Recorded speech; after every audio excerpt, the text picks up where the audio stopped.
হুয়াল্লাযী খালাকাল মাউতা ওয়াল হায়াতা, অর্থাৎ সর্বশক্তিমান ঈশ্বর জীবন ও মৃত্যু সৃষ্টি করেছেন তোমাদের মধ্যে কর্মে কি উত্তমতা পরীক্ষার জন্য। তাহলে এই জীবন পরকালের জন্য হচ্ছে পরীক্ষা। কোন ব্যক্তি একবার মারা গেলে তার পরীক্ষা শেষ, পরীক্ষা ফিনিশ। তবে সকল মানুষের পরীক্ষার ফলাফল পৃথিবীর বুকে প্রথম মানুষ হযরত আদম আলাইহিস সালাম থেকে শুরু করে আমাদের সময় জীবিত সবার জীবন ধারণকারী শেষ মানুষটি পর্যন্ত সকলকে বিচার দিবসে পুনরুত্থিত করা হবে এবং একযোগে সবার পরীক্ষার ফলাফল প্রকাশ করা হবে। আপনি জানেন, একটা উদাহরণ দিচ্ছি, আমরা কিভাবে ভোট দেই।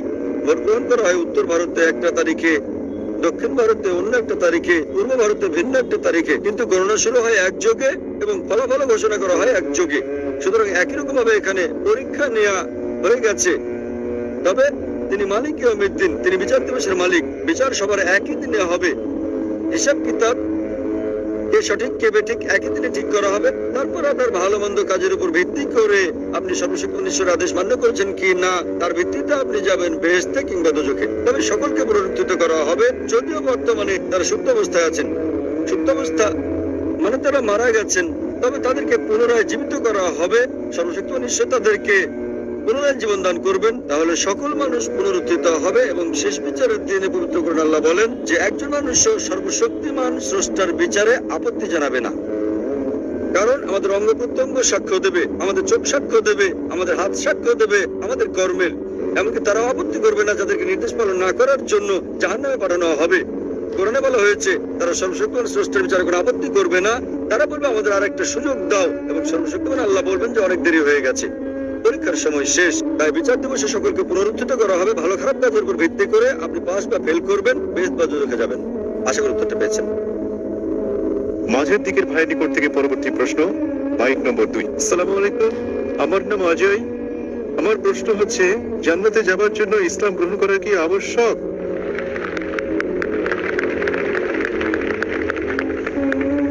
ভাই একটা প্রশ্ন করলেন যে জান্নাতে যেতে হলে ইসলাম গ্রহণ করা আবশ্যক কিনা। জিজ্ঞাসাটা এরকম যে পরীক্ষায় পাশ করতে আমাকে ভালো নম্বর পেতে হবে কিনা। পরীক্ষায় পাশ করার জন্য আপনাকে ন্যূনতম 5 নম্বর পেতে হবে।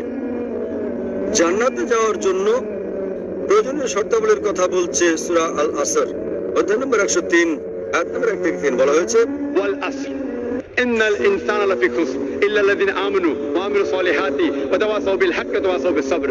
সময়ের শপথ, নিশ্চয়ই মানুষ ক্ষতির মধ্যে রয়েছে, তারা বাদে যারা বিশ্বাস এনেছে, যারা সৎকর্ম করেছে, যারা সত্যের পথে মানুষকে আহ্বান করে এবং ধৈর্য ও অধ্যবসায়ের উপদেশ দেয়। কোন মানুষের বেহেশতে যাওয়ার জন্য ন্যূনতম 4টি গুণ থাকতে হবে। কমপক্ষে প্রথমত বিশ্বাস স্থাপন করা, ঈমান আনতে হবে। ঈমান আনলে এক ঈশ্বরে বিশ্বাস করতে হবে, মুহাম্মদ সাল্লাল্লাহু আলাইহি সাল্লামকে শেষ পয়গম্বর মানতে হবে, ইত্যাদি ইত্যাদি। দ্বিতীয়ত সৎকর্ম করা, বিশ্বাস করা ছাড়াও, ঈমান আনা ছাড়াও সৎকর্ম করা। আমালে সলিহাত। তৃতীয়ত হচ্ছে ওয়া তাওয়াসাউ বিল হক, মানুষকে সত্যের পথে ডাকা। এবং চতুর্থ হচ্ছে মানুষকে ধৈর্য আর অধ্যবসায়ের উপদেশ দেয়া। যে কোনো মানুষের জান্নাতে যাওয়ার জন্য কমপক্ষে 4টি গুণ থাকতে হবে। এবং যদি আল্লাহ ইচ্ছে করেন যে কোনো গুনাহ মাফ করতে পারেন, শিরক ছাড়া তিনি কখনো শিরক মাফ করবেন না। আল্লাহ বলেন সূরা নিসা অধ্যায় 4 আয়াত নম্বর 48 এবং সূরা নিসা অধ্যায় 4 আয়াত 116 যে আল্লাহ ইচ্ছে করলে যে কোনো গুনাহ মাফ করে দিতে পারেন, শিরক তিনি কখনোই মাফ করবেন না।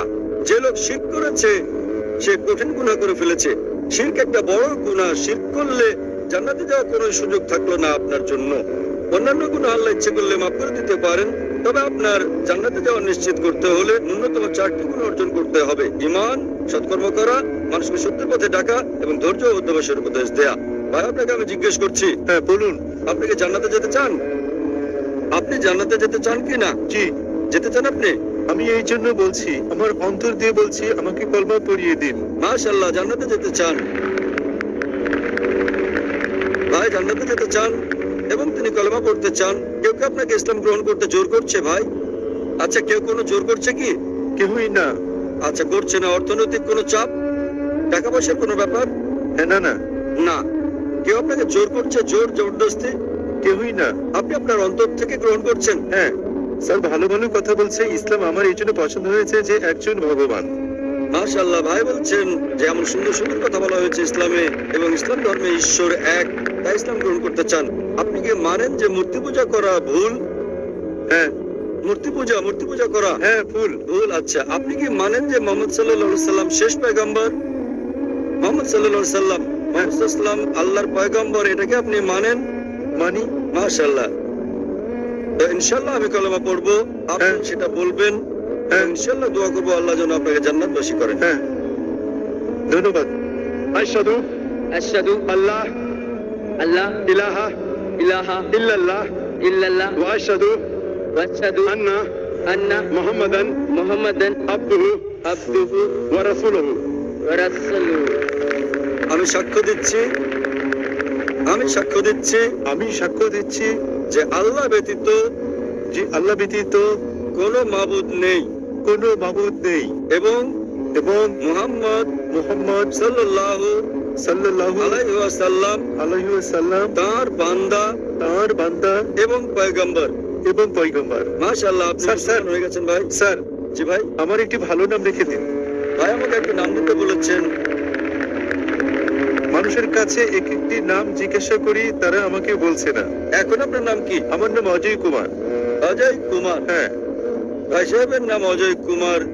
তো আমি একটা নাম দিচ্ছি, আপনার নাম আব্দুল্লাহ রাখতে পারেন। আব্দুল্লাহ মানে হচ্ছে আল্লাহর বান্দা, তার মানে আল্লাহর বান্দাকে বলা হয় আব্দুল্লাহ, অর্থাৎ আল্লাহর দাস। আমি দোয়া করবো আব্দুল্লাহ যেন আল্লাহ তাআলা আপনাকে জান্নাত দান করেন।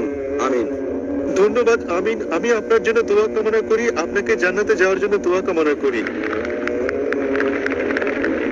শুভ সন্ধ্যা, আমার নাম সেজাল যাদব। আমার প্রশ্ন, ভারতের মুসলমান ভাইয়েরা কেন বন্দে মাতরম বলা থেকে বিরত থাকেন এবং এর কারণ কি? আমি বলতে চাচ্ছি বন্দে মাতরম ভারতের জাতীয়তাবাদকে বোঝায় এবং কোনো ধর্মীয় পরিচয় বহন করে না। বোন, আপনি কি গতকাল এই অনুষ্ঠানে ছিলেন? জি না স্যার। হ্যাঁ, কারণ গতকাল এক বোন এই প্রশ্নটাই করেছিলেন। তবে আপনি যেহেতু ছিলেন না, আমি আবার উত্তরটা দিচ্ছি। বোন প্রশ্ন করলেন যে কেন মুসলিমরা বন্দে মাতরম বলা থেকে বিরত থাকেন। মুসলিমরা কেন বিরত থাকেন জবাব দেওয়ার আগে আমি আপনাদের পরামর্শ দেই যে হিন্দুদেরও বিরত থাকা উচিত। কেন? কেননা এটা ধর্মগ্রন্থের বিপক্ষে যায়, যা আমি আগে উল্লেখ করেছি।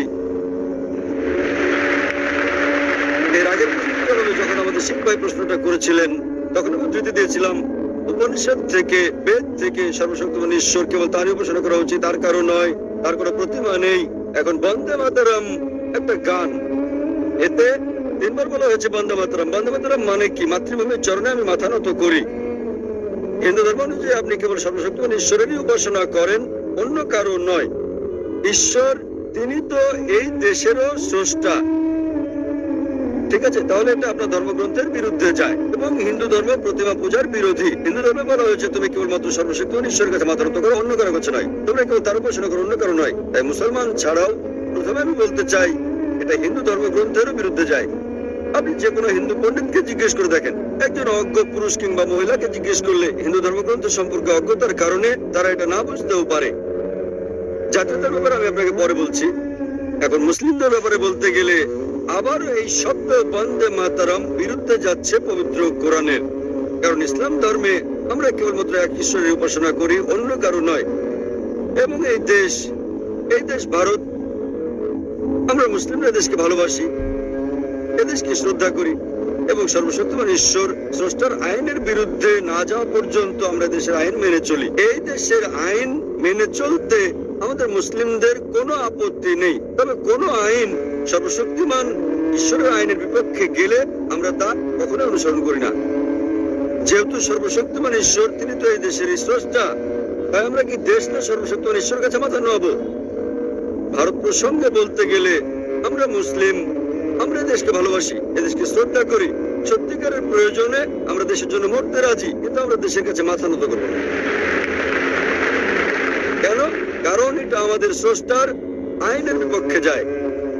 একই রকম ভাবে সৌদি আরবের কাছে মাথা নত করা উচিত নয়। কেবল ভারতের মুসলিমরা এটা করবে তা ভাববেন না। সৌদি আরবে একজন সৌদি কখনো সৌদি আরবের কাছে মাথা নত করবে না। পাকিস্তানে একজন পাকিস্তানি মুসলমান কখনো পাকিস্তানের কাছে মাথা নত করবে না। এটা ভারতের জন্য কোনো বিশেষ আইন নয়, কারণ সৌদি আরব আল্লাহ সুবহানাহু ওয়া তাআলার চেয়ে শক্তিশালী নয়। পাকিস্তান যদিও নাম পাক, কিন্তু আল্লাহ সুবহানাহু ওয়া তাআলার চেয়ে তা বড় নয়।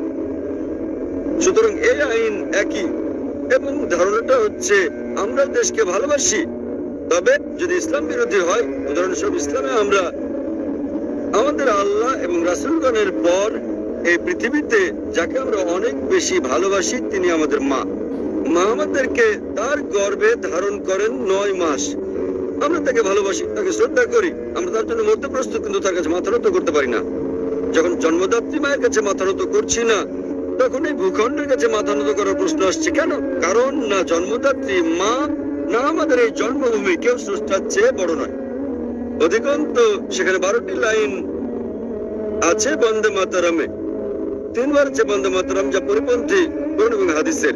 অনুরূপ ভাবে দুর্গা ও লক্ষ্মীকে সর্বশক্তিমান ঈশ্বরের গুণাবলী আরোপ করা হয়েছে, যা সরাসরি বিরুদ্ধে যাচ্ছে ইসলাম ধর্মের। সে কারণে এটা ইসলাম পরিপন্থী, এটা ঈশ্বরকে খাটো করছে। তাই কেবল এই দেশের জন্য আমি আমার স্রষ্টাকে খাটো করব না, কিন্তু আমি দেশকে ভালোবাসি। এর মানে এই নয় যে আমি দেশকে ভালোবাসি না। এই গানটা কে রচনা করেছেন? বঙ্কিমচন্দ্র চট্টোপাধ্যায়। কিসের জন্য? এটা রাজনৈতিক পদক্ষেপ ছিল, এবং কয়েক বছর আগে তারা শতবর্ষ পালন করতে চেয়েছিল, কিন্তু এটা জানা কোন তারিখে রচনা করা হয়েছিল গানটি। এটা আরো একটা রাজনৈতিক মতলব যা ভারতের রাজনীতিবিদরা আঁটতে চেয়েছিল, কিন্তু ভারতের হিন্দু রাজনীতিবিদরা জানে না যে এটাকে রাজনৈতিক ইস্যু বানিয়ে তারা নিজেদের ধর্মগ্রন্থের বিরুদ্ধে যাচ্ছে। আশা করি উত্তরটা পেয়েছেন। ধন্যবাদ স্যার। আসসালামু আলাইকুম জাকির সাহেব। ওয়ালাইকুম আসসালাম ওয়া রাহমাতুল্লাহ। আমার নাম দিলীপ ত্রিবেদী, আমি মুম্বাই থেকে এসেছি। আমি ইসলাম সম্পর্কে জ্ঞান রাখি না, কিন্তু আমার একজন বন্ধু আছে সেকেন্দার ভাই এবং আয়শা বোন, তারা আমাকে কোরআন দিয়েছে এবং আমি ধারাবাহিকভাবে 1 মাস যাবৎ গুজরাটি ভাষায় তা পড়েছি এবং আমি অনেক আগ্রহী হয়েছি। তারপর আমাদের সেকেন্দার ভাই পুনরায় ক্যাসেট শোনায়, তাতে আমি আরো আগ্রহী হই এবং আমি আনন্দিত হয়েছি ইসলাম সম্পর্কে, যা সনাতন সত্য যে আছে সে জ্ঞান আমি পেয়েছি। আর আপনার কাছে আমি চাই, কলেমা পড়তে চাই। মাশাআল্লাহ ভাই, আমরা আপনাকে স্বাগত জানাই। তিনি বললেন 1 মাসের বেশি সময় ধরে তিনি কোরআন পড়ছেন। পরে তাকে কিছু ক্যাসেট দেওয়া হয়েছে এবং তাদের উদ্বুদ্ধ হয়ে আল্লাহ সুবহানাহু ওয়া তাআলার একত্ববাদের বিষয়টি উপলব্ধি করতে পেরেছেন, আর সে কারণে তিনি গ্রহণ করতে চান।